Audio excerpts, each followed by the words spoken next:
Jean-Pierre, tu peux y aller. Ces armes venues d'ailleurs. Voilà. Bon, mesdames, messieurs, bonsoir. C'est la première fois que je m'adresse au public depuis quelque chose comme 5 ou 6 ans, parce que j'étais resté un petit peu loin des médias pendant tout ce temps-là. La première rentrée que j'ai faite, c'était dimanche dernier à Europe 1, où j'ai parlé dans une émission. Et là, c'est donc la seconde fois. Et c'est parce que j'ai des choses à vous dire, des choses que je pense importantes. Le sujet, bien sûr, il n'y a pas à s'en cacher, c'est le sujet OVNI. Et je crois qu'aujourd'hui, j'ai un peu la clé du mystère. Je peux vous apporter la clé du mystère, la solution finale quoi, du problème. Il y a d'abord une chose qui est absolument hallucinante. Le premier témoignage de Kenneth Arnold, rappelez-vous, ça se situe en 1947. Cet homme d'affaires américain qui, après s'être posé, après avoir survolé des montagnes avec son petit avion de touriste, avait raconté qu'il avait vu des petits objets qui se promenaient comme ça. On lui avait demandé à quoi ça ressemble. Il a dit ça ressemble à des flying saucers. Ça ressemble, on dirait des assiettes qui se dandinent, comme ceux qui volent. Alors, le mot est resté. Et quand on fait le compte entre 1947 et 2002, ça fait 55 ans. 55 ans, c'est incroyable. C'est plus d'un demi-siècle. Et nous vivons quand même une époque, pendant ce demi-siècle, il n'y a pas eu de guerre mondiale, il n'y a pas eu de phénomène cataclysmique, il n'y a pas eu de changement de civilisation, de quelque chose qui ait pu faire un break. Donc l'information a continué à transiter, la science a continué son progrès. Et on pourrait s'attendre à ce qu'en 55 ans, quelque chose se soit développé, qu'il y ait des études qui aient été faites, qu'on ait commencé à y voir clair au sujet d'un problème comme celui-là. Or, il y a quelques semaines, un de mes amis me disait, écoute, si tu veux, pas te distraire, mais vraiment être surpris, va voir sur un site internet, je crois que ça doit être www.nasa.gov. Et quand on va sur ce site-là et qu'on cherche un petit peu, on arrive à trouver une page web où on a le point de vue officiel de la NASA sur le problème OVNI. Alors ça, c'est très amusant parce que la NASA, c'est quand même le point de vue officiel du gouvernement. Et quand on lit ce texte, on en tombe complètement pantois. Ça dit en quelque sorte que ça rappelle quelques faits d'histoire. Il y a eu le projet Blue Book, après il y a eu le rapport Condon, puis ceci, puis ceci, puis ceci. Et que finalement, la conclusion, c'est que premièrement, ça ne présente aucun danger pour le territoire des États-Unis. Ensuite, que ça n'a aucun intérêt au plan scientifique. Et la NASA rajoute un petit truc à elle, qui est qu'effectivement, il y a des astronautes qui disent qu'ils ont vu des choses bizarres quand ils étaient dans l'espace. D'ailleurs, le commentaire est assez amusant, puisqu'ils disent que quand on replace ces observations dans un contexte d'environnement spatial, cela perd tout caractère d'étrangeté, quoi. C'est normal, quoi. Quand vous êtes dans l'espace, vous voyez des trucs comme ça, quoi. C'est tout beau. Autrement dit, là, on a fait le tour. En une page ou deux, on s'aperçoit qu'il n'y a strictement rien à trouver et que les gens qui veulent en savoir plus peuvent contacter SETI. SETI, c'est Search for Extraterrestrial Intelligence. Les écoutes radio pour écouter les intelligences extraterrestres. On sait très bien que ces systèmes n'ont jamais obtenu le moindre succès. Pourquoi? Parce que quand on habite à 50 années-lumière de la Terre, on ne va pas s'amuser à envoyer des messages radio. Ça ne sert à rien, c'est beaucoup trop long. C'est comme si on ne voyageait pas et qu'on se dise il doit y avoir des gens de l'autre côté du Rhin, par exemple, ou des Alpes, et qu'à ce moment-là, on se mette à guetter des signaux de fumée, hein, ou qu'on se mette au bord de l'Atlantique, à la pointe du Raz, et on tend un micro comme ça, et on écoute les Américains parler, quoi. C'est à peu près aussi efficace. Donc là, en mettant nos antennes radio, en écoutant ce que des extraterrestres peuvent se murmurer par radio à des années-lumière, on est absolument sûr qu'on n'entendra jamais rien. Et c'est parce qu'on le sait qu'on fait ça, et c'est pour ça qu'on envoie les gens vers ce genre de truc. Et ça fait partie d'une composante qui s'appelle donc la désinformation, dont on aura l'occasion de parler tout à l'heure. Donc vous voyez que la position officielle est fantastique, parce que la position américaine, donc, vous la lisez à travers le communiqué de la NASA, circuler, il n'y a rien à voir. Hein. On a fait le tour, 55 ans se sont écoulés, les plus grands scientifiques se sont penchés sur la question, les études ont été faites, il y a des cas qui sont non élucidés, mais c'est pas grave, vous savez, c'est pas grave, ça ne menace pas le territoire américain et ça n'a aucun intérêt sur le plan scientifique. Donc, rideau. On a eu le même genre de discours pendant très longtemps en France. Hein. En France, on a créé des structures de désinformation parce que c'est commode de fixer l'attention du public en créant des structures, des organismes, de façon à absorber la curiosité populaire. Et à ce moment-là, on dit aux gens, nous faisons des études et quand on aura quelque chose, on vous préviendra. Or, quand on regarde le délai qui s'est écoulé entre la création de ces dites structures et l'époque actuelle, ça fait 25 ans. Donc, quand on crée des structures d'études du phénomène, que 25 ans plus tard, on a un peu l'impression que c'est toujours le même discours, quand on aura quelque chose, on vous préviendra, on se demande s'il sortira quelque chose. C'est beaucoup, 25 ans quand même, un quart de siècle, c'est une génération. Hein. Et puis, je suis obligé d'être très prudent dans mon discours parce que il y a des recours juridiques qui se font, qui se sont faits contre différentes personnes, qui sont en cours.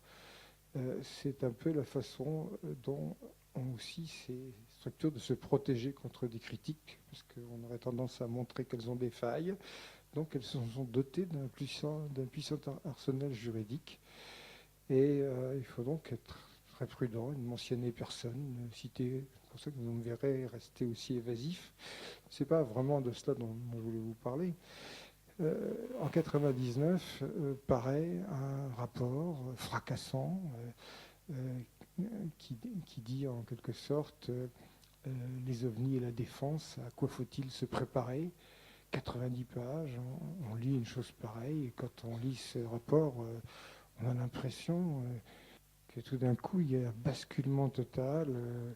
Des tas de gens m'ont appelé en disant qu'il y a un changement à 90 degrés de l'attitude gouvernementale. On veut vraiment faire évoluer les choses. Je dis bon, voyons cela, voyons cela. Et c'est vrai que quand on lit ce rapport, on y voit leurs auteurs, et en particulier les militaires français, sonner le tocsin.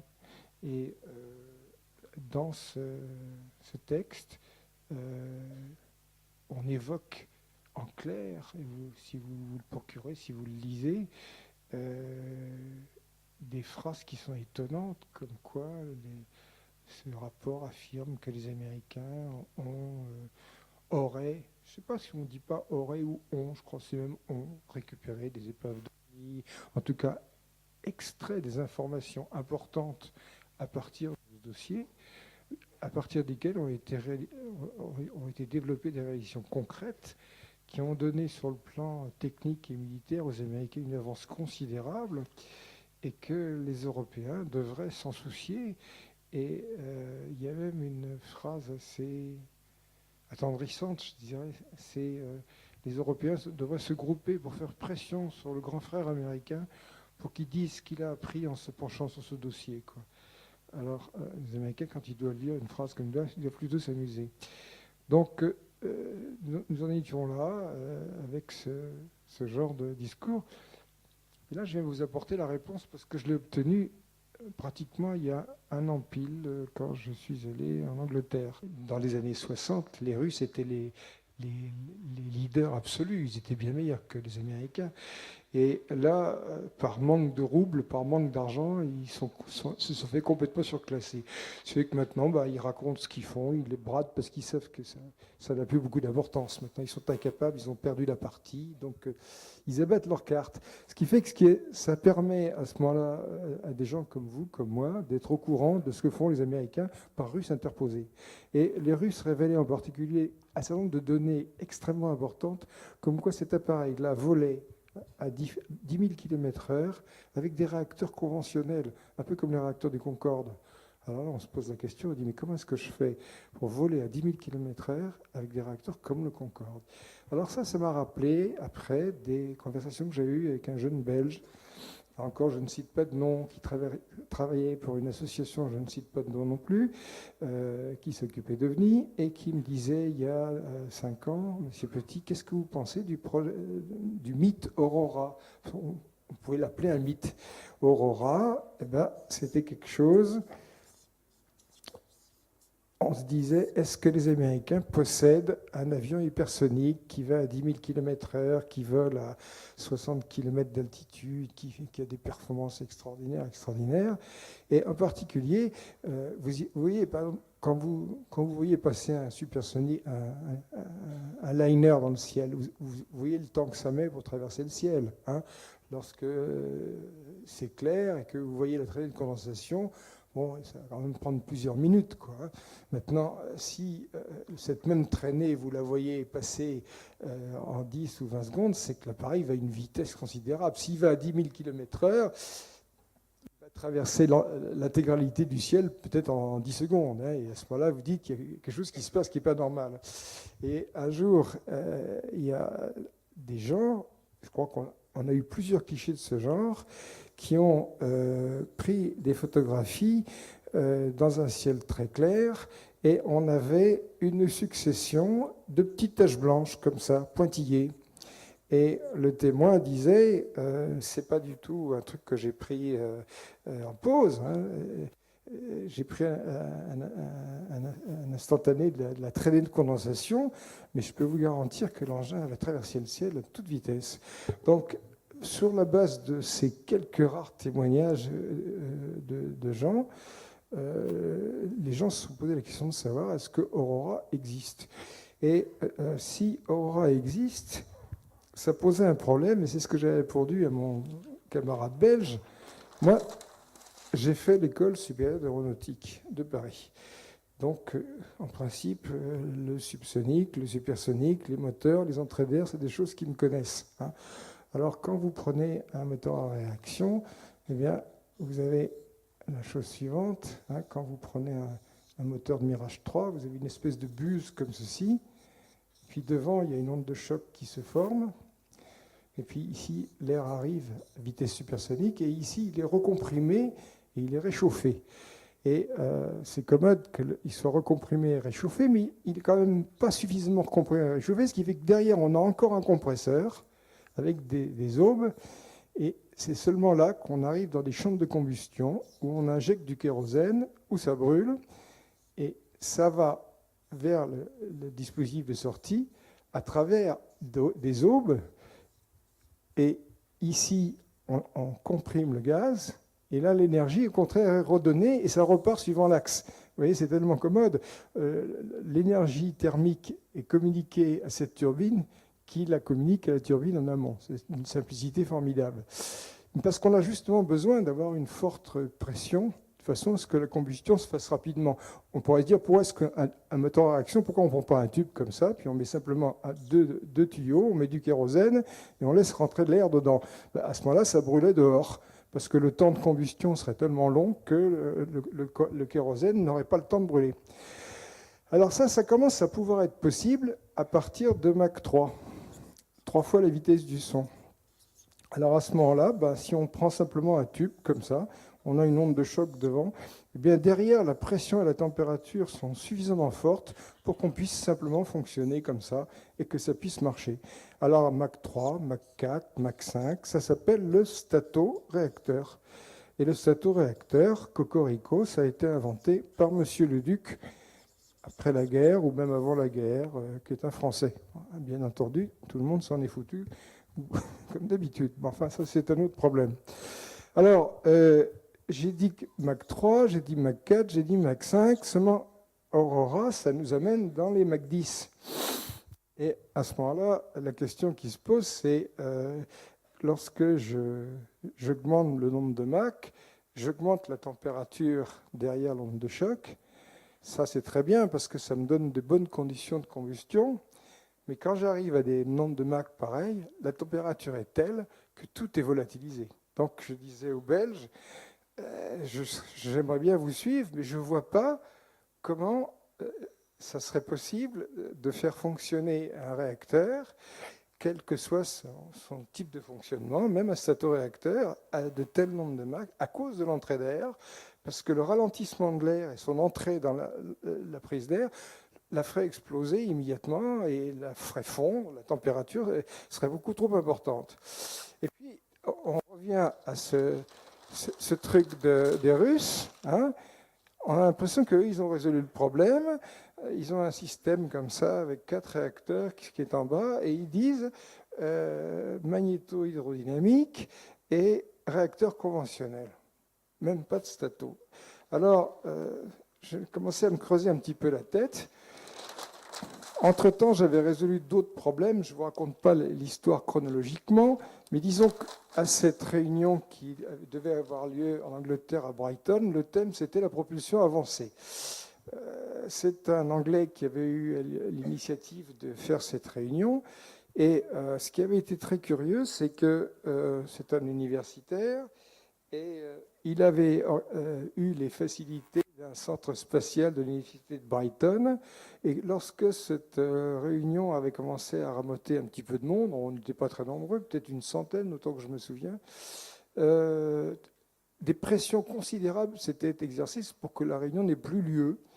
Et le type qui offrait les locaux, qui offrait la salle de réunion, qui offrait l'université, qui offrait les chambres pour héberger les gens, tout d'un coup, personne n'était plus d'accord. Le gars était parti, on n'avait même pas son téléphone, rien. Bon.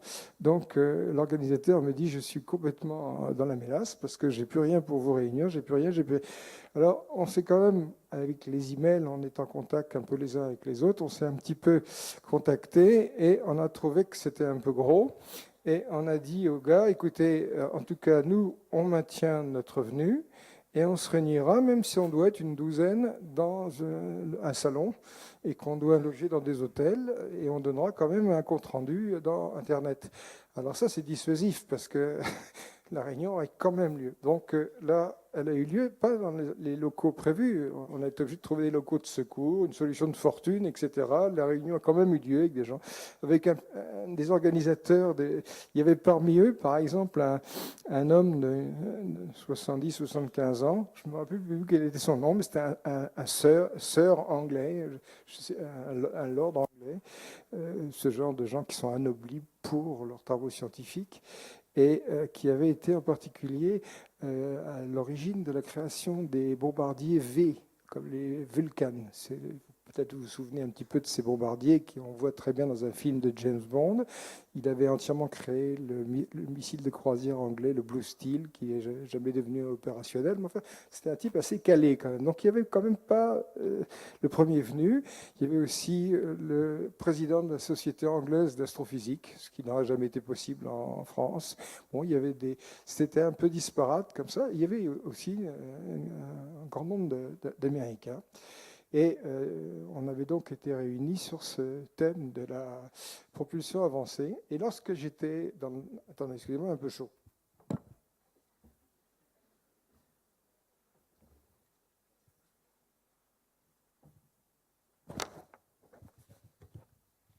Lorsque je me suis retrouvé dans le train avec ma femme, On a pris le tunnel sous la Manche et depuis le départ de Marseille, je voulais chercher à comprendre comment marchait cet appareil et j'ai trouvé ça sous l'eau. Je ne sais pas si c'est un lien, mais c'est le côté Eureka, quoi. Et je me suis dit, mais comment est-ce que j'ai fait pour ne pas y penser?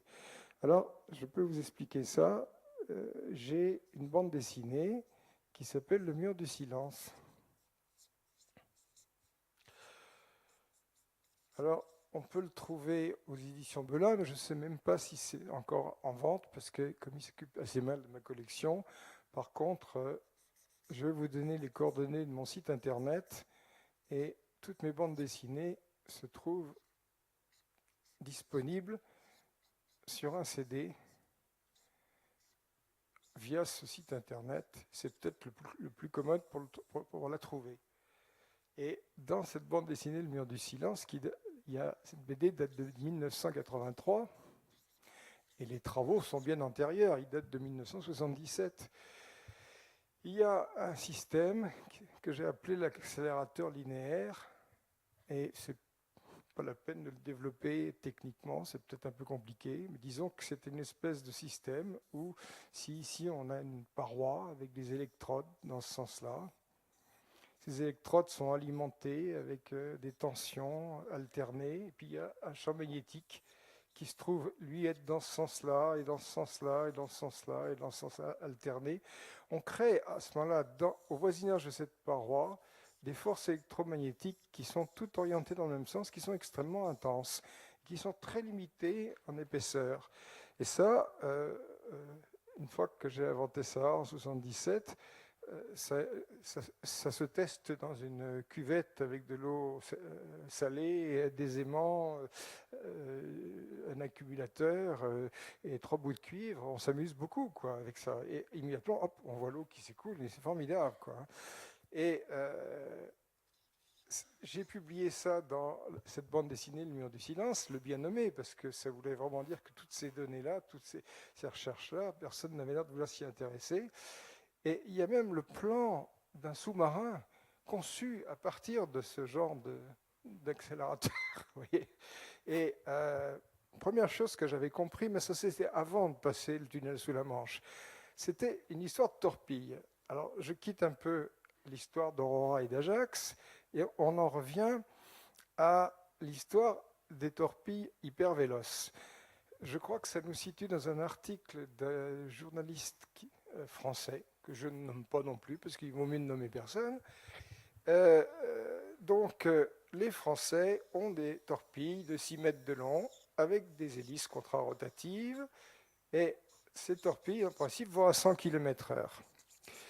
Elles sont propulsées avec des accus, et le gros progrès est que ces accus ne s'activent que lorsqu'on met un liquide dedans, ce qui fait que tant qu'on ne les a pas armées, elles ne sont pas dangereuses. Hein, il ne peut rien se passer, quoi. Et puis il y a un autre type de torpille qui est plus petit, plus compact, qui va à 120 km/h, qui est largué depuis des hélicoptères et qui a à ce moment-là un combustible chimique qui est plus performant, plus nerveux, mais aussi plus dangereux. Ça risque d'exploser. Et le problème de l'existence et des performances des torpilles s'est posé au moment de l'accident de Kursk. Vous vous souvenez, le sous-marin russe Kursk s'est cassé la gueule et on s'est demandé pourquoi il y a eu cet accident. Est-ce qu'il avait heurté le fond? Est-ce qu'une torpille avait explosé à l'intérieur? On ne saura peut-être jamais exactement la raison. Mais dans un article assez court dans Sciences et Avenir, la Rosserie a évoqué le fait que les Russes avaient peut-être des torpilles capables d'aller à des vitesses assez importantes. Et on a des photographies d'une torpille qui s'appelle, je crois que ça doit être l'orthographe exact, je ne suis pas sûr, Squall. C'est l'équivalent du Squall, mais en russe. Hein. Bon, ça doit être le truc phonétique. Et c'est une torpille, comme ceci. Et en fait, les torpilles efficaces n'utilisent plus l'hélice. Il n'y a que les Français qui utilisent l'hélice, qui s'accrochent à l'hélice, alors que chez nous, quelquefois, c'est les hélices qui se décrochent. Et donc, la propulsion fusée est extrêmement efficace. Et en utilisant soit ces mêmes réacteurs fusées à poudre, hein, soit un générateur additionnel, on peut faire transpirer du gaz à la paroi et gainer la torpille d'une couche gazeuse. Parce que ce qui limite la progression d'un engin sous l'eau à grande vitesse, c'est le frottement. L'eau, je crois, doit avoir un coefficient de frottement qui doit être 400 fois plus fort que l'air. C'est très difficile de se déplacer à grande vitesse dans l'eau. Vous savez, vous n'avez qu'à prendre un bout de ficelle ou n'importe quoi et le mettre dans la flotte, vous verrez que c'est pas... Le frottement est considérable. Donc, pour arriver à dépasser, à obtenir des vitesses importantes sous l'eau, il faut pouvoir négocier cette histoire du frottement. Et une bonne solution, c'est de s'isoler de l'eau avec une couche quelque chose. Alors, le Français avait imaginé un système de cavitation. Ce n'était pas la bonne solution. La bonne solution, on a vu ça plus tard dans des articles qui sont sortis ailleurs, dans cette torpille Xval qui est achetée par les Chinois. Et nous verrons après pourquoi les Chinois achètent des Xval. Hein. Et vitesse de ces torpilles, 400 km/h. Voilà. Les Anglais, ça j'ai appris ça en Angleterre, ont l'équivalent, mais aux essais. Spearfish, c'est-à-dire l'espadon. Hein. C'est l'équivalent anglais du Squall. Le Squall est un engin ancien qui doit avoir 25 ans ou 30 ans chez les Russes. Hein. Je veux dire que ça, on ne se rend pas compte. Il y a des choses que les Français n'ont pas développées et ils en sont là à leur torpille de 120 km/h. Tout d'un coup, on dit, vous savez, nous, on a des trucs, on les vend à la casse et ça fait 400 km/h. Alors, non, ça la fout un peu mal. Franchement, il y a des états-majors, certainement, où les gens ont dû tomber sur les fesses. Quoi, hein, bon. Mais vous savez, lorsque je suis revenu des États-Unis en 1976, où j'avais été le premier à voir les lasers américains de 1 terawatt au Néodyme. J'ai écrit un livre là-dessus qui s'appelle Les Enfants du Diable chez Albin Michel.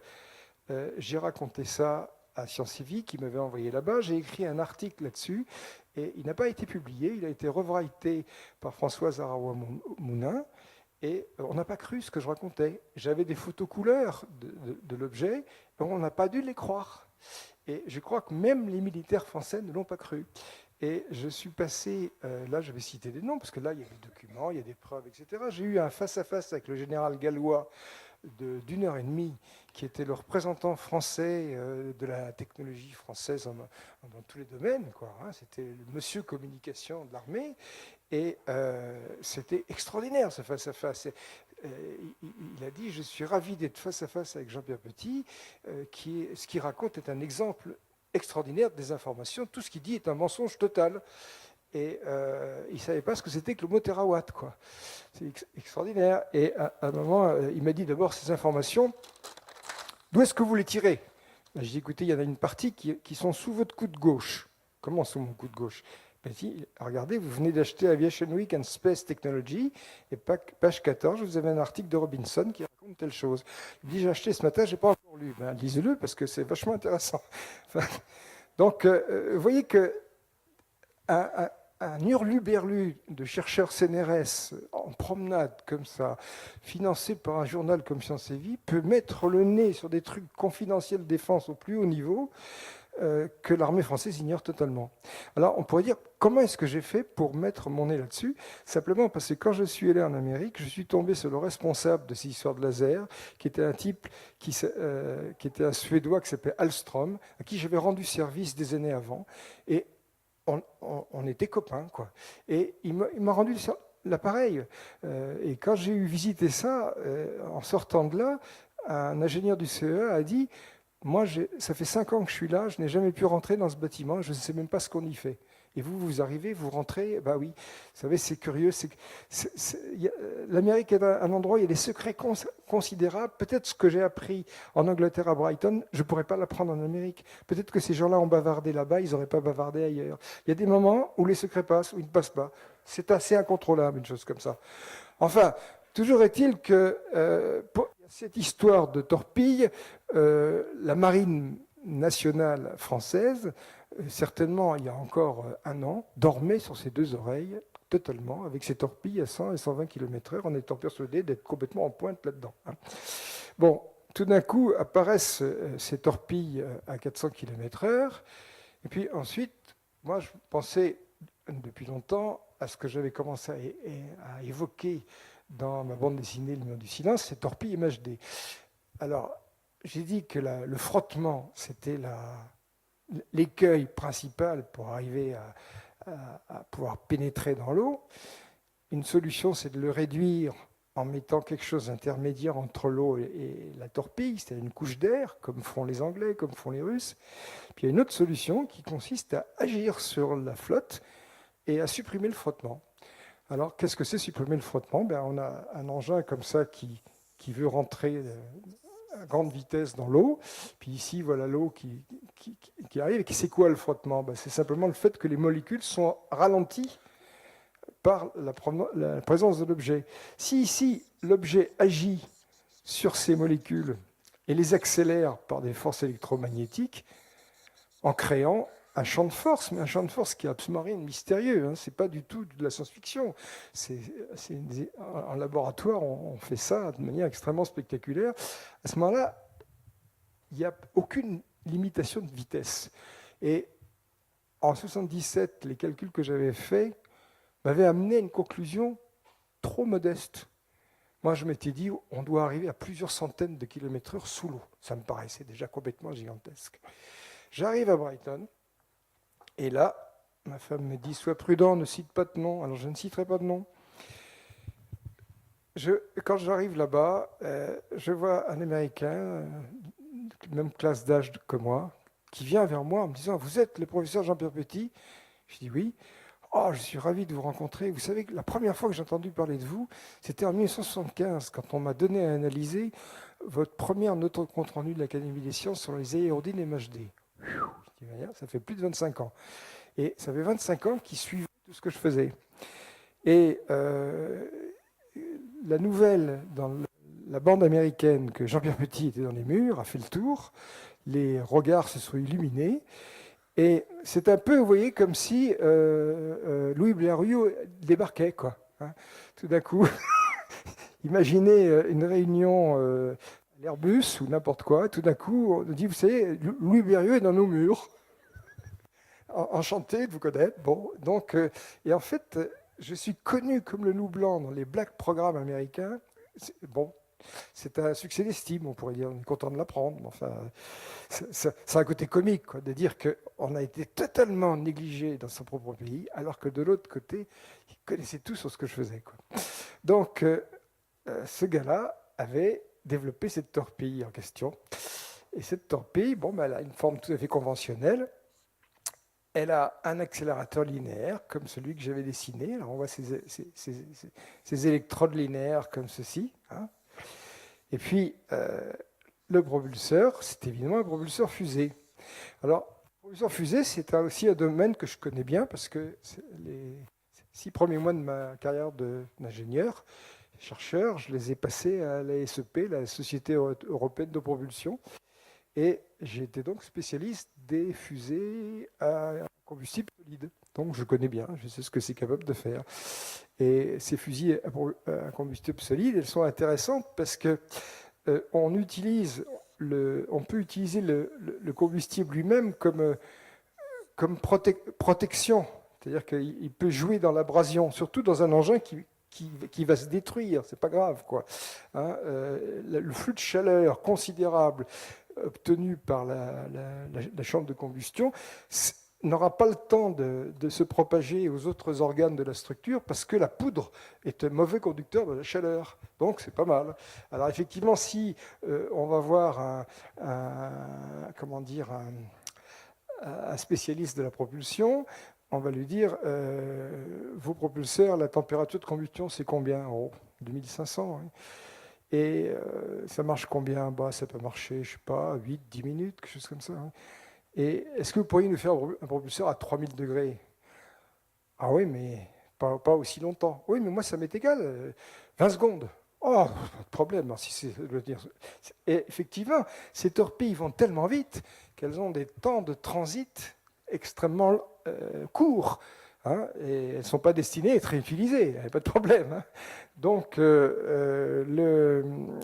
les conditions d'utilisation des tuyères font qu'on arrive à monter à de très hautes températures, qui sont, moi je dis 3000, c'est minimum. Mais si on mélange à cette poudre du césium, qui est une substance à fort potentiel d'ionisation, on crache du gaz ionisé. Et à ce moment-là, eh bien, on peut transformer ça en générateur MHD. Et voilà d'où vient l'électricité, de la fusée à poudre. Formidable. Donc, cette fusée à poudre, elle fournit 30% de la poussée. Ça, c'est pas moi qui le dis, c'est le gars qui l'a conçu.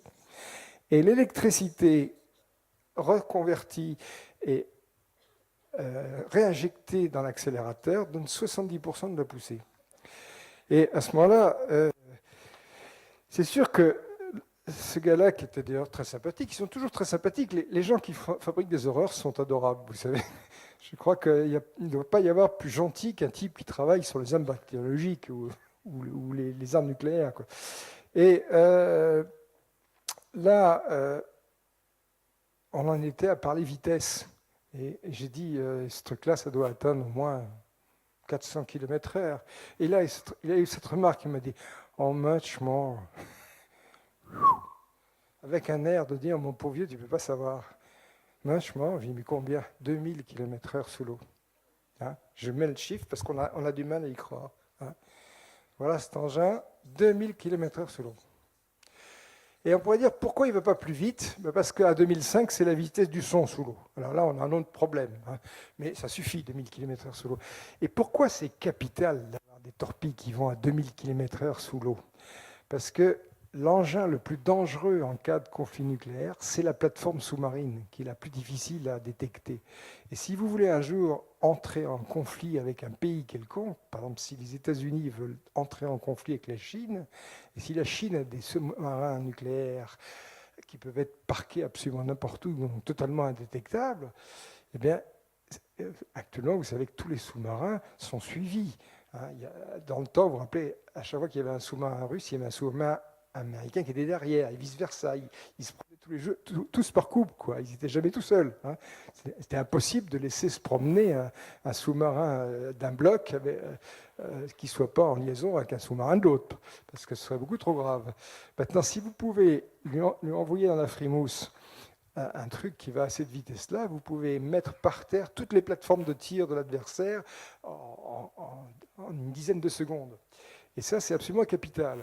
Alors que si vous avez des torpilles qui vont à 120 km/h, sachez que le Kursk va à 120 km/h. Donc les sous-marins nucléaires modernes, rapides, ils vont plus vite que les torpilles françaises. Donc, pour avoir un sous-marin russe, les Français doivent lui dire « Attends, tu ne bouges pas. Tac !» Voilà, il faut être juste devant. Si vous êtes derrière, vous n'arrivez pas à l'attraper. C'est comique, mais c'est comme ça. Bon. Alors, donc, j'anticipe un peu, mais disons que à mon retour, je suis certainement un peu écouté à la maison. Il faut dire ce qu'il y a. Les gens sont quand même pas trop idiots. Puis, j'ai raconté ça peut-être à des gens, à droite, à gauche. Puis, on a aussi des échos. Et disons que dans les milieux militaires et dans la marine, actuellement, il y a un mot qui est devenu la tarte à la crème. Ça s'appelle les torpilles hyper véloces. Donc, actuellement, si vous pouviez être dans des couloirs du ministère de la Marine, vous verriez des amiraux transpirants cherchant des gens capables de leur développer des torpilles hyper véloces. Ils ne savent pas très bien ce que ça veut dire, mais ça ne fait rien.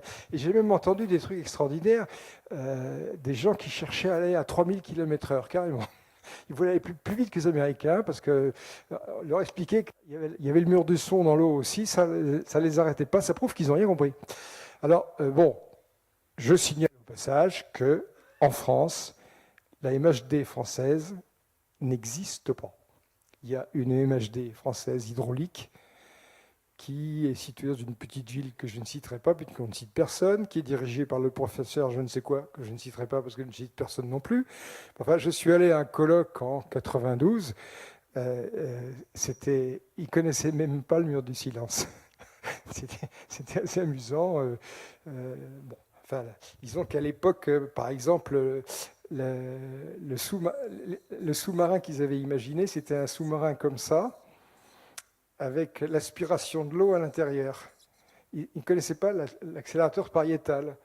Alors, moi, j'avais simplement dit pendant ce colloque, est-ce qu'il n'y aurait pas une idée qui consisterait à mettre le moteur à l'extérieur? Ah, j'ai expliqué que... Parce qu'autrement, c'est très compliqué. Si vous avez un sous-marin comme ça, avec un grand trou à l'intérieur, vous imaginez les fusées balistiques articulées qu'il faut mettre comme ça, comment est-ce qu'on fait pour les tirer? Enfin, c'est pas du tout logeable. Bon, ça montrait déjà une idée de la vision qu'avaient les Français à cette époque-là. Je ne crois pas qu'ils aient beaucoup changé. Enfin, bon, ça, c'était une petite parenthèse sur cette torpille. Maintenant, on en revient à cette histoire d'avion Ajax Aurora. Alors, quand je me suis trouvé là-bas, j'ai vite compris que non seulement j'étais tombé sur le gars qui avait développé la torpille hypervéloce américaine, qui était opérationnelle depuis 20 ans. Elle va à 2000 km/h sous l'eau depuis 20 ans. Et les Français ignoraient totalement son existence. Bon. Ensuite, comme c'était un colloque sur la propulsion avancée, après on verra pourquoi ces gens étaient venus à ce colloque. Parce que comment se fait-il qu'on envoie des pointures pareilles dans un petit colloque, dans une station balnéaire anglaise en plein mois de janvier? Vous savez, c'est pas les Bahamas. Disons que le soir, on n'allait pas siroter un daiquiri sur la plage. Hein. C'était pas tellement marrant d'aller là-bas. Donc il y avait une raison pour laquelle ces gens-là se rencontraient. Il fallait trouver cette raison. Et c'était assez cocasse parce qu'il y avait le colloque lui-même où les gens avaient des exposés, et puis le véritable colloque où les gens avaient des conversations. Et on se serait cru dans un roman de Pierre Nord, c'est-à-dire qu'il y avait des groupes, par exemple quand j'étais avec les Américains que je parlais, il y avait des gens dont les oreilles s'allongeaient comme les oreilles de Roger Rabbit, quoi, en disant si je pouvais entendre ce qui se raconte. C'était terrible pour eux comme impression, j'imagine, parce qu'on avait l'air de beaucoup s'amuser, quoi. C'est sûr que pour eux, c'était assez amusant de rencontrer le type qui avait donné les idées de départ à partir desquelles ils avaient développé tellement de trucs. Maintenant, la question, comment se fait-il qu'il ait pu parler de choses pareilles? Je crois que la raison est simple, c'est que c'était déjà connu. Et un secret, ou c'est un secret absolu, ou s'il y a une autre personne qui le sait, c'est foutu. Et là, les Russes ayant déjà commencé à parler, ils pouvaient très bien raconter ce que les Russes avaient déjà commencé à raconter, c'est tout. Hein. Donc un secret partagé, c'est plus un secret. Donc les torpilles hyper véloces diraient, il n'y a que les Français qui ne savaient pas. Mais enfin, ça, c'est pas nouveau. Je veux dire que il y a des tas de choses pour lesquelles on a toujours été en retard d'une guerre et ce sera toujours comme ça. Quoi. Bon. Alors, il fallait identifier les spécialistes des black programmes américains qui se trouvaient là et qui étaient au cœur des programmes hypersoniques américains. Et je vous ai dit tout à l'heure que j'avais fait une bande dessinée que j'ai appelée le mur du silence. Et il se trouve que cette BD a été traduite en anglais et s'appelle The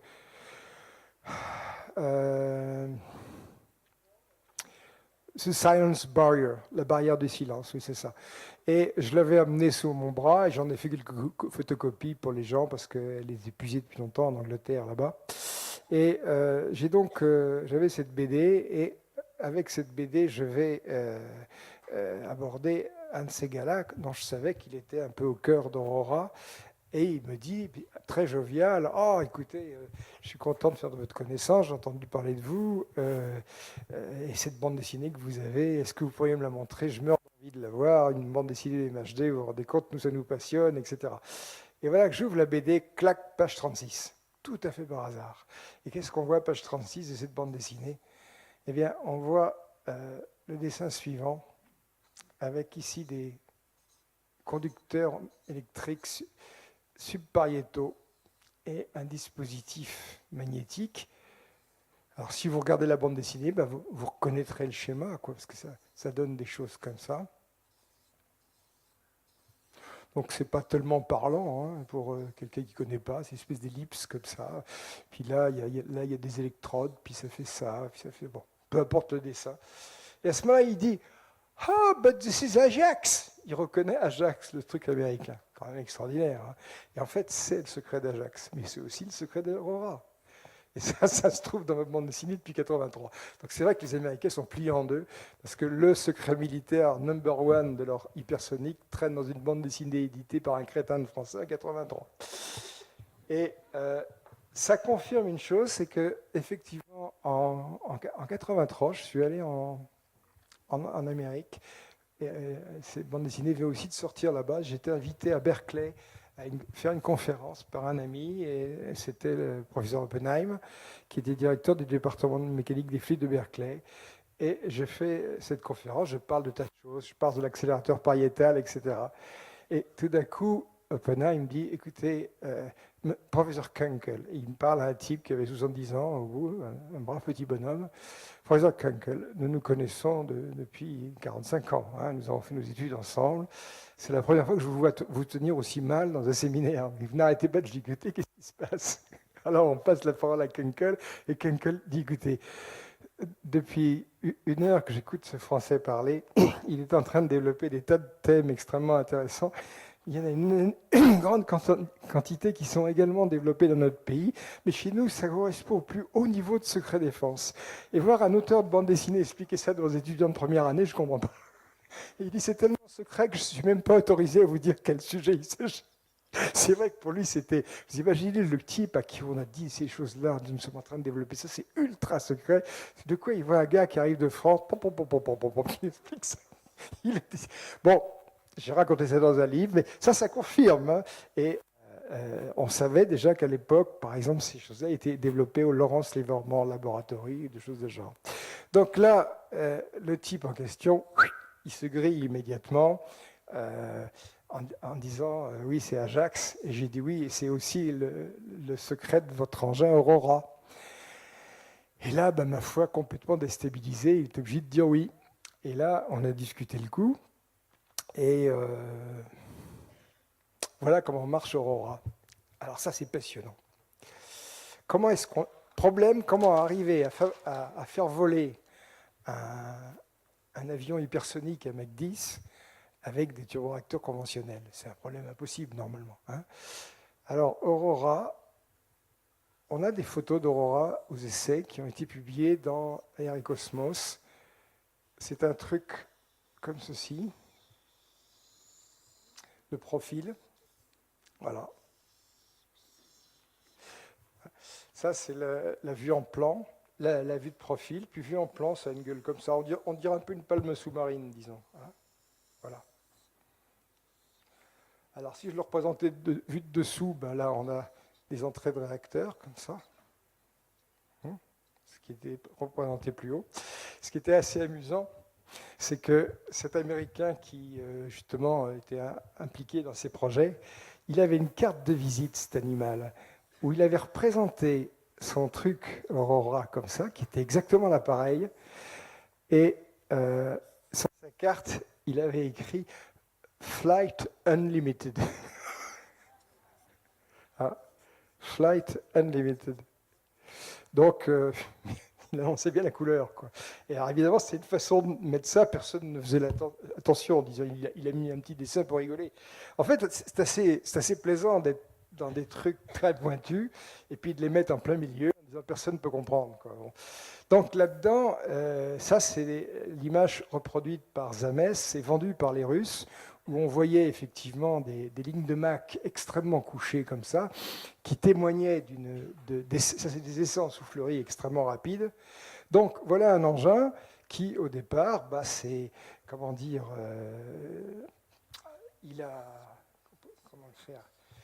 a ses entrées d'air qui sont là, puis il doit avoir un train d'atterrissage comme ça, hein, tricycle, et puis il décolle comme un avion normal, comme une espèce de Concorde, c'est une espèce de planche à repasser. Et puis il escalade le ciel parce qu'il a quand même une bonne puissance. Il passe à Mach 1, Mach 2, Mach 3, Mach 4, Mach 5, puis il monte à 10 000, 20 000, 30 000 km/h. On expliquera pourquoi la traînée était en pointillé, parce que ça j'ai compris.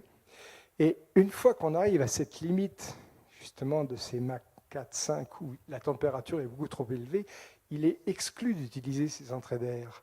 Et à ce moment-là, ce qui se passe, c'est qu'Aurora ferme ses entrées d'air inférieures comme ceci, et on passe à des entrées d'air sur le dessus, comme ceci.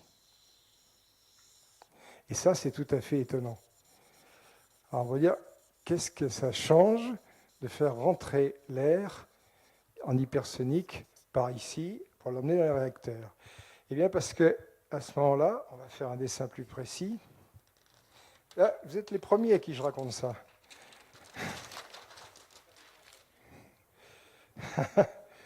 Donc,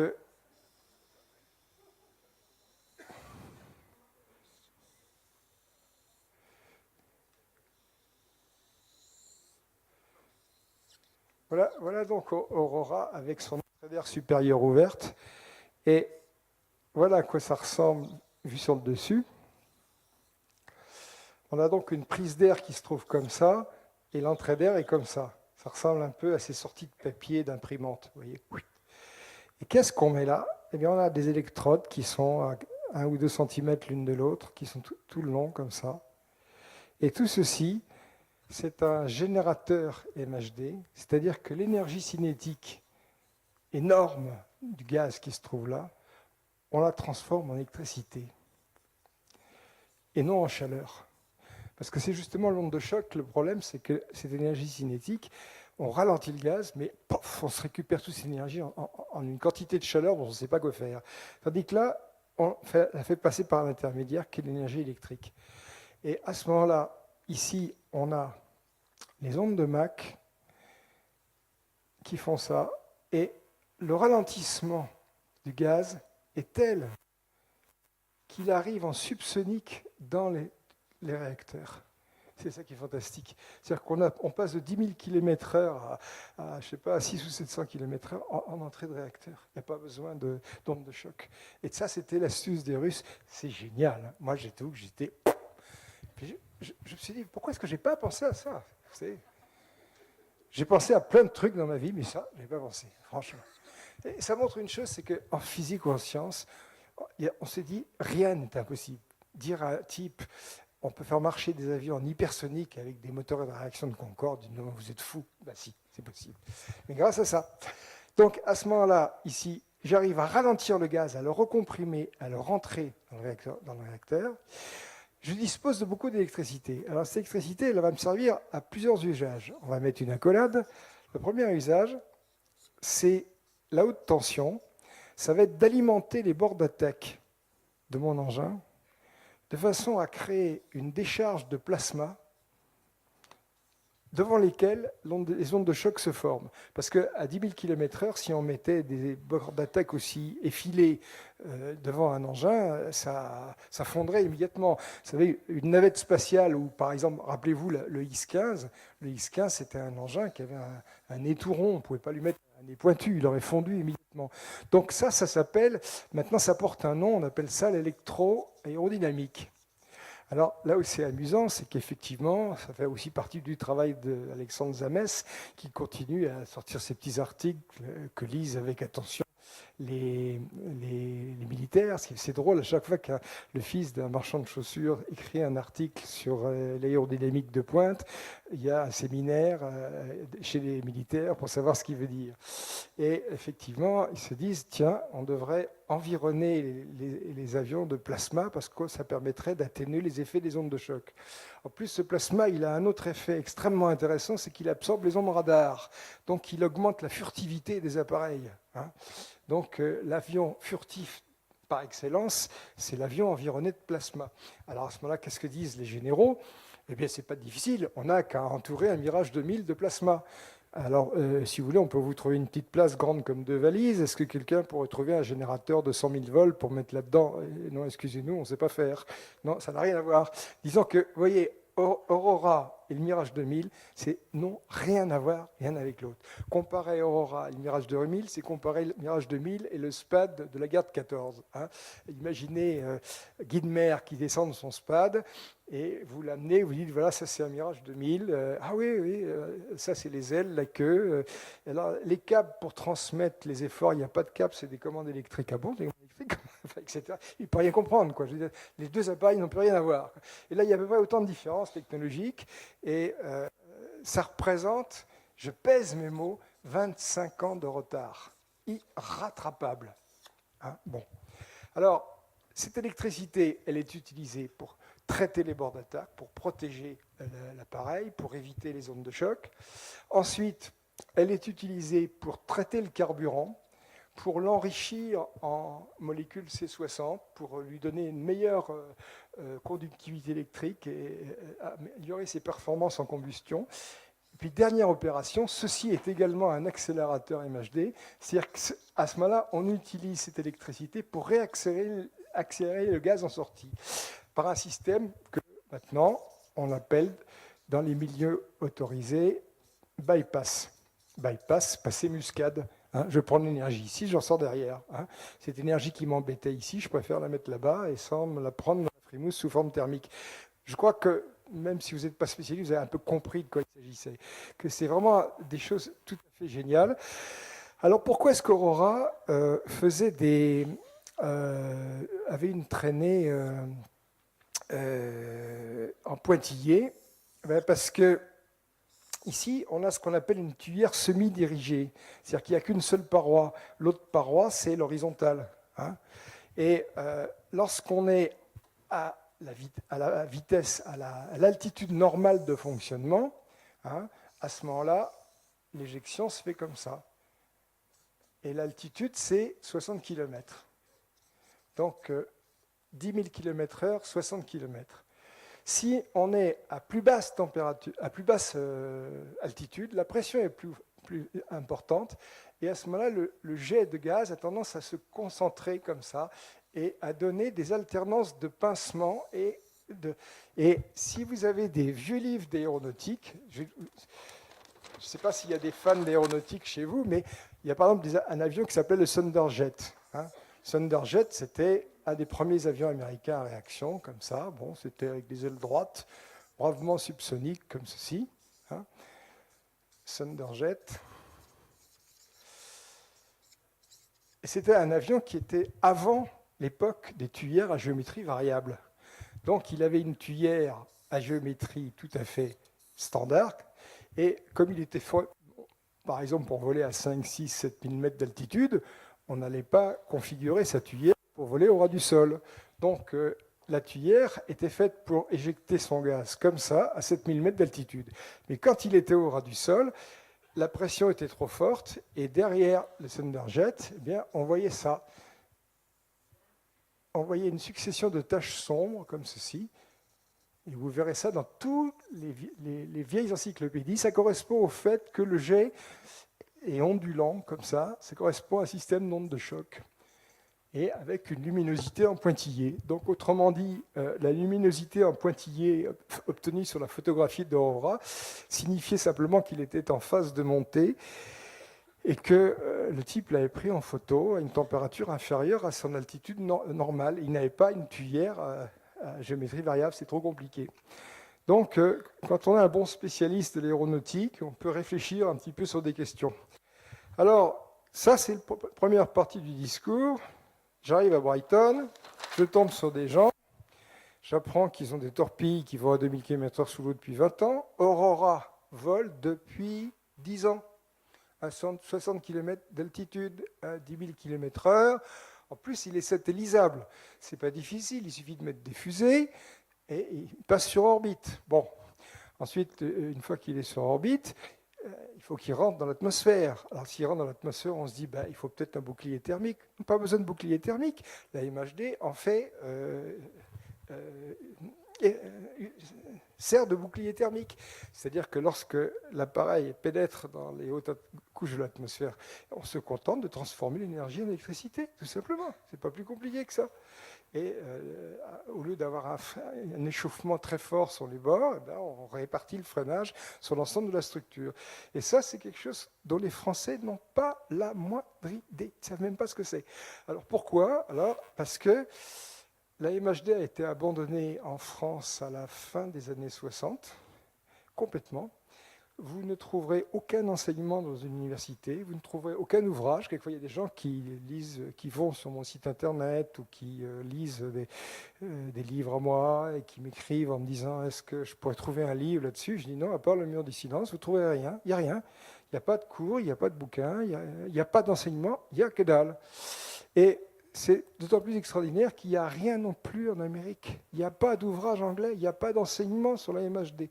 Donc c'est un peu comme si vous disiez, tiens, c'est curieux, on a abandonné la biologie. Parce que la MHD, c'est un monde tellement important que s'en être désintéressé, c'est comme si on s'était dit, la biologie, ça ne sert à rien, quoi.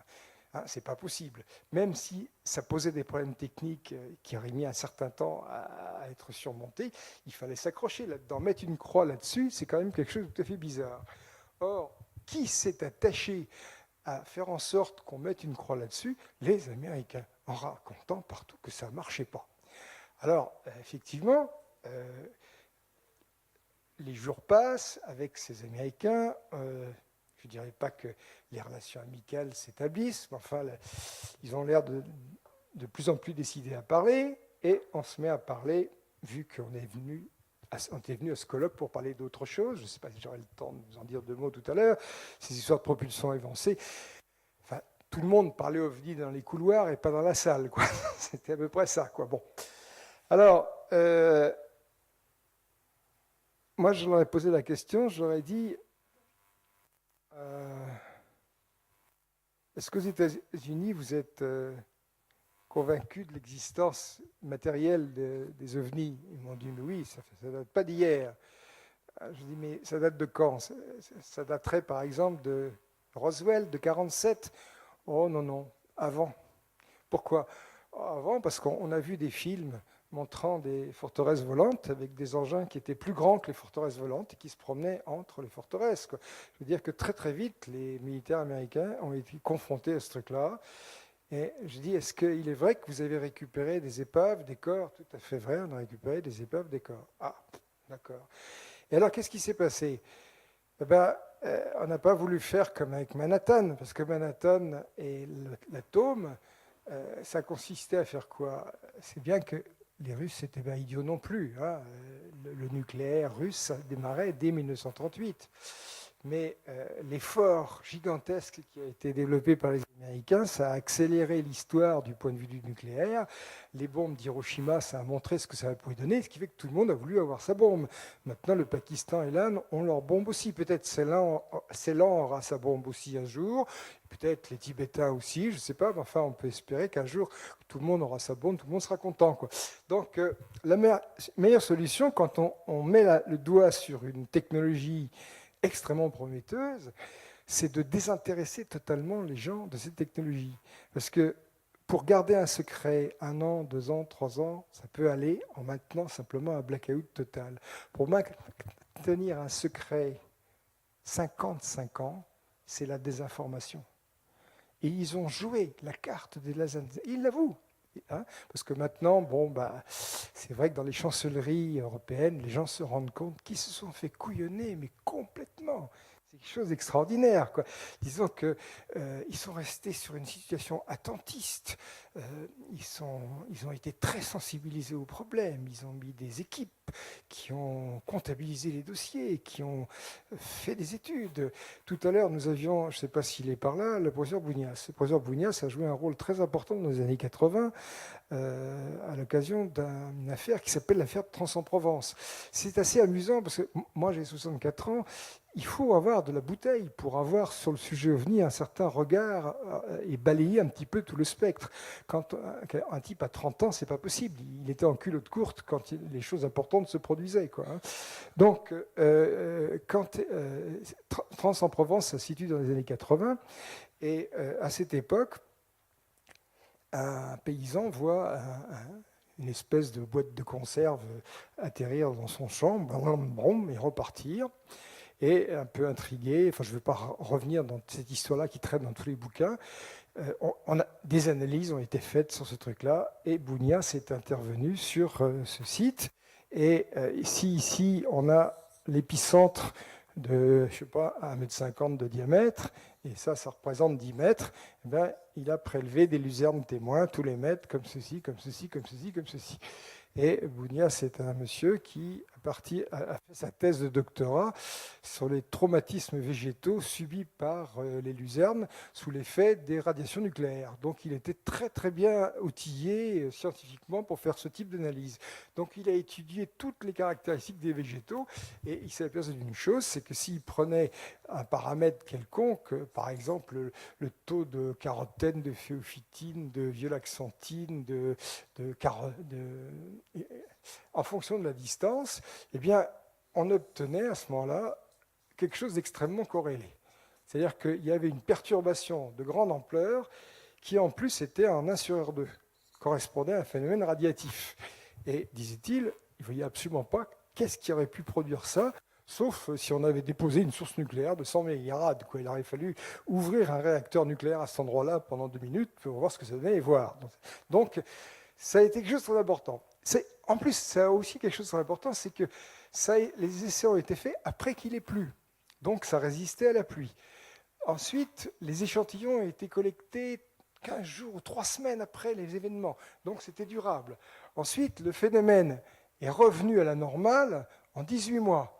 Donc autrement dit, c'est un peu comme un cambrioleur qui vient et qui marche dans votre maison, il laisse des traces avec ses chaussures, et ces traces avec ses chaussures, elles sont encore visibles 18 mois plus tard. Donc en voyant ça, je me rappelle Aimé Michel, qui est mort maintenant, a dit, mais Bougnac, c'est un type formidable, il a posé cette étude des ovnis sur des bases scientifiques, c'est extraordinaire. Bon. Alors effectivement, ce genre de problème-là soulevait une question énorme. Apparemment, les ovnis laissent des traces biologiques. Bon. On aurait pu s'attendre à ce que des études aient pu être faites par la suite. Et il y a eu de nouveaux cas qui sont intervenus. Et là encore, toujours dans le même type de politique, on ne citera personne, on ne citera aucun organisme, ni rien du tout. Mais un autre cas s'est produit un certain temps après, des gens sont venus, sont intervenus, ont ramassé des échantillons. Alors là, dans le premier cas, les gendarmes avaient ramassé dans des boîtes à chaussures les échantillons terreux avec les luzernes dedans, ce qui leur a permis de survivre. Parce qu'évidemment, quand ils sont arrivés dans l'organisme concerné, on a commencé par les mettre dans un placard. C'est un miracle s'ils ont survécu, quoi.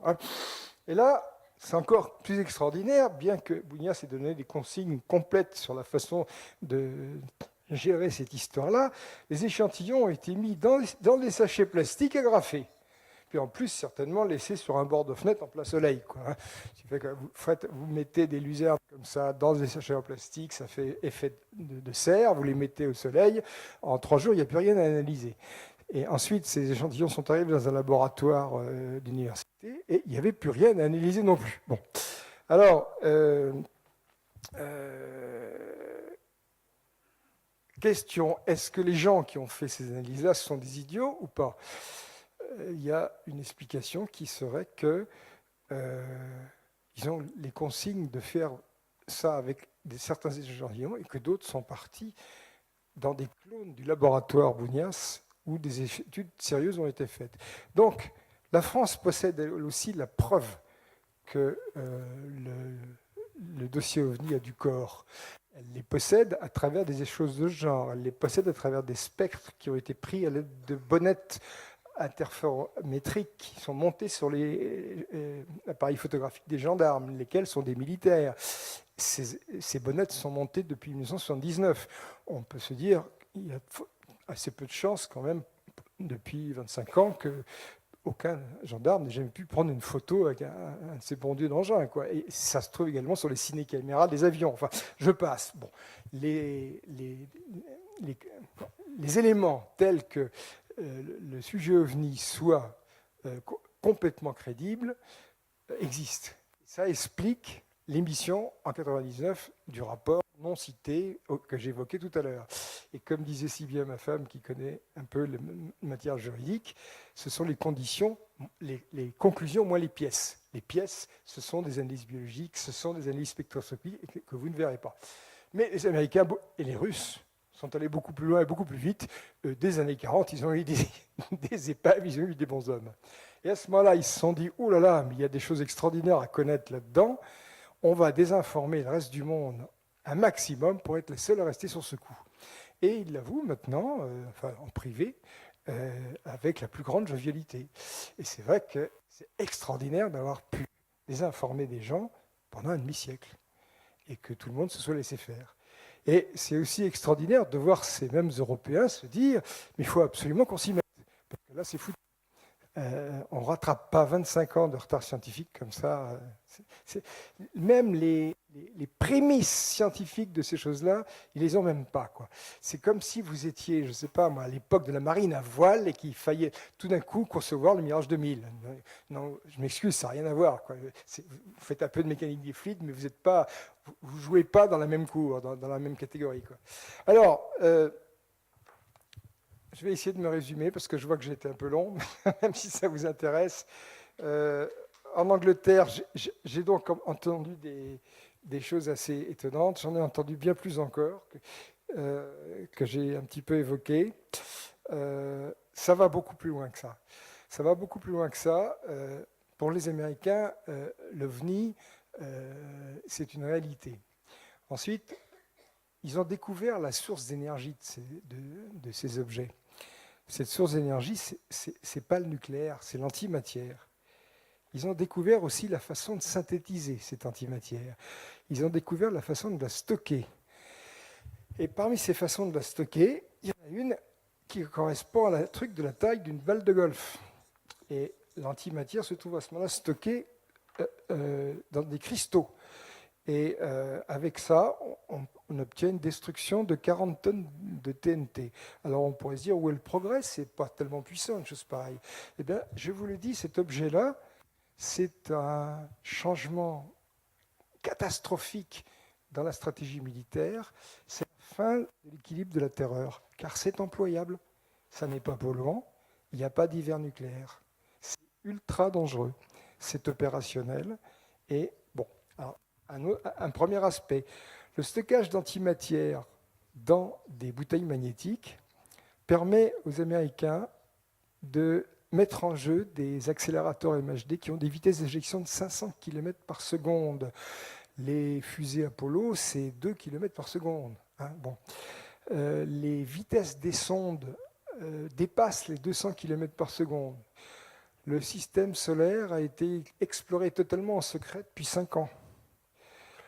Il y a plein d'autres choses qui sont des conjectures, mais disons que quand on parlait de ces synthèses massives d'antimatière, ce sont des synthèses qui sont opérées au cours d'explosions thermonucléaires. Et on peut à ce moment-là synthétiser des quantités extrêmement massives d'antimatière. Or, 1 kilo d'antimatière suffirait à détruire toute vie sur Terre. Alors si je peux synthétiser 100 kilos d'antimatière, qu'est-ce que je vais en faire? Où est-ce que je vais l'expérimenter? Réponse, sur une autre planète. Donc il y a d'assez fortes probabilités pour que les Américains fassent des expériences sur des charges aussi puissantes sur d'autres planètes. Hein. Mais ça, à minuit, on y sera encore. J'ai beaucoup de choses à raconter, c'est sûr. Alors, pourquoi était-il venu à Brighton? Eh bien, ce que j'ai encore appris d'étonnant, moi, parce que je ne m'attendais pas à ce que les torpilles aillent à 2000 km/h. Aurora, ça m'a quand même un peu surpris. Le reste, je m'en doutais, j'avais des tuyaux par d'autres voies, tout ça, ça s'est un petit peu confirmé. Mais l'histoire de l'exploration du système solaire, j'ai dit, mais vous avez donc mis la main sur de nouvelles sources d'énergie. Avez-vous songé à les exploiter de manière civile? Réponse hilarante des Américains. Et à qui on vendrait notre pétrole? Eh oui. Alors, avant qu'on se quitte, je leur ai dit, il y a une question qui me turlupine quand même, c'est que comment fait-il que des gens comme vous, aussi introduits dans des programmes très pointus américains, soient venus vous enterrer dans cette station balnéaire américaine en plein mois de janvier, etc., etc. Il fallait voir de quoi on allait traiter on allait traiter de voyage interstellaire. Eh bien, ils en sont là, ils ont la source d'énergie pour le faire. C'est ça qui les intéresse. Parce que vous savez, les Américains, il n'y a rien qui les arrête. Nous, en France, on est là en train de se dire, c'est pas possible, ça ne peut pas marcher, quelqu'un d'autre l'aurait déjà fait. En Amérique, ils sont extraordinaires, ils ne doutent de rien. Et disons que si un jour ils ont récupéré une épave d'OVNI, il y a un gars qui a dit bon, ben, faut trouver des mecs, on doit pas bien être assez malin pour comprendre comment ça marche et faire pareil. Bon, il y a des trucs, ils ont compris comment ça marchait, faire pareil, etc. Puis après, une fois qu'ils ont reconstitué des trucs, où est-ce qu'ils en sont? Ils savent faire fonctionner un drone de 5 mètres de diamètre à Mach 10 en air dense. Et ce drone, c'est une soucoupe volante, hein, la forme discoïdale. Et là où c'est merveilleux, c'est que c'est la publication de 1975 de Jean-Pierre Petit. Donc, c'est pour ça que, oui, succès d'estime, quoi. Mais quand je suis revenu de là-bas, j'étais consterné. J'étais consterné, j'étais ému, parce que je me suis dit, bon Dieu, 55 ans se sont écoulés, 50 ans, et qu'est-ce qu'ont fait les terriens? Des armes, des armes, des armes, des armes, rien que des armes. Ils étaient contents. Ils avaient des bombes, ils avaient des avions hypersoniques, ils avaient ceci, ils avaient cela, ils étaient contents. Moi, j'étais consterné. Je pensais, vous vous rendez compte que ces black programmes équivalent à 100 milliards de dollars par an, qui sont... Et alors, bon, peut-être une dernière anecdote, il y a tellement de choses à vous raconter là-dessus. À un moment, j'ai dit, mais où est-ce que ça se traite, ce truc-là? L'Air 51 est beaucoup mis à contribution. Vous avez entendu parler de cette espèce d'endroit du Nevada qui ne figure même pas sur les cartes et tout ça, où on a des photos prises sur satellite, où on voit quelques vagues baraquements et tout ça.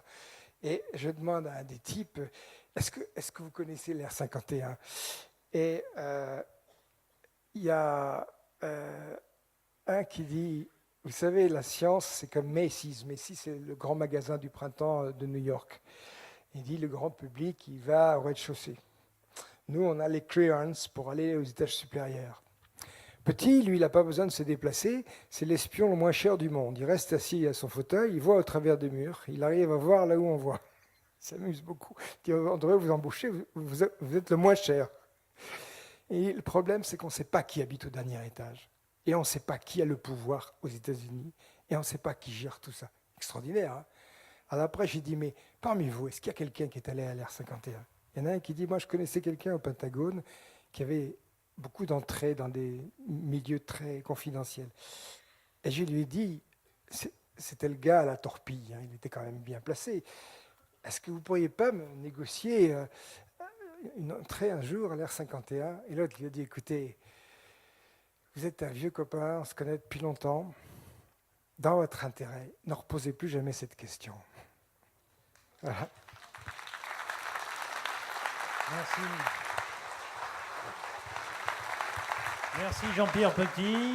Alors, je voulais simplement dire la chose suivante, c'est que Jean-Pierre, oui, merci, on a débordé, on a largement débordé. une seconde. Je vais mettre simplement au mur une chose, pour les gens qui viendront en contact avec moi. Sinon, vous ne pourrez pas.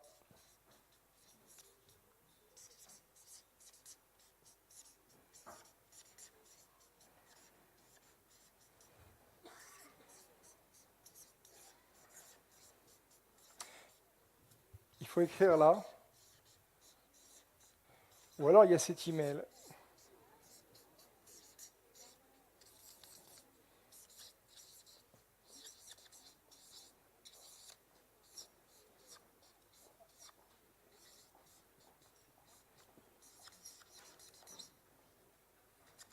Voilà. Merci Jean-Pierre Petit, je crois que vous pouvez l'applaudir très fort pour cette rencontre. Je vous rappelle qu'on vous attend nombreux pour les signatures dans le hall d'entrée du théâtre.